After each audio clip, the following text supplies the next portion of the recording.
But I want to get back to this idea about fear-mongering. Why nobody trusts the media, why nobody trusts the guru party. Because if you're a marketer, you need to understand how fear works.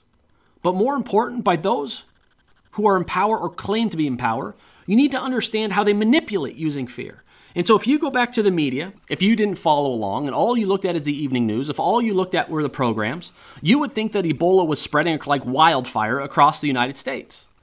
Okay, you would think that 3,000 people had contracted this. The news media is calling it an epidemic. You're getting a new person on the news every single night that's saying, we have no proof that this can transmit via airborne through breathing, the lungs, but we can't rule it out. There were some early studies in the 1996s. There's been actually no proof, but we could have airborne. Okay, you're seeing more people come in and say the protocols are right, the protocols are wrong. Now you got an enterovirus that's coming across the border down in Arizona. A lot of people are saying that it's because of illegal immigration. But I have a number of headlines here. And so these headlines are all meant to scare people because fear drives ratings.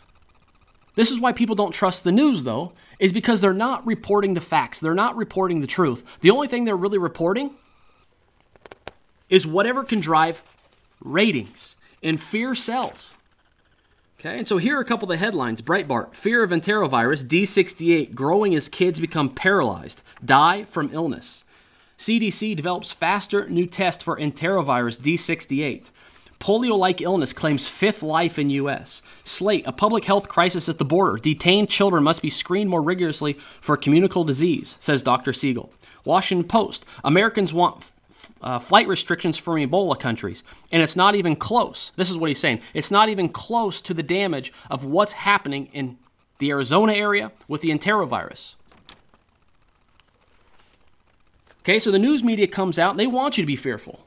They don't want to report the facts. They don't want to report the truth. They don't want you to know that it's really a very isolated incident. They need a storyline.